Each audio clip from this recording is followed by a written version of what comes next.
Hello, എനിക്കും തരുമോ ice cream? കൊടുത്തേട്ടാ. അല്ല, വിളിച്ചിട്ടാണോ ഇങ്ങോട്ട് വന്നേ? നമ്മളെ വീട്ടില് വിളിക്കേണ്ട വല്ല കാര്യമുണ്ടോ? മോശമല്ലേ ചേട്ടാ? ആദ്യം ഇവിടെ വലിയ കാര്യമുള്ള കാര്യമൊന്നല്ലേ. അസ്സലാം വലൈക്കും. വലൈക്കും അസ്സലാം. ഇനി ഇൻഷാ അല്ലാ. ഞാൻ കുറച്ചു നേരമായി വന്നിട്ടാവും. ഐസ്ക്രീം കഴി. ഐസ്ക്രീം കഴിക്കാം. അറബി വന്നിരുന്നെങ്കിലേ 2 പക്ക അടിക്കായി. അയ്യോ, അറബി വന്നോ? പുള്ളിക്ക് ഒരു കമ്പനി കൊടുക്കാൻ ആരെങ്കിലും വേണ്ടേ? ആളെവിടെ? അറബി എവിടെ? അറബാനെ പോലും വരുമോ? എനിക്ക് വേറെ പരിപാടി ഉണ്ട്. അറബാനെ?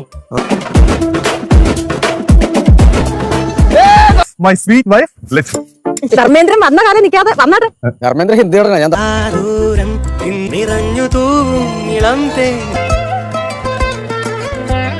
Wedding anniversary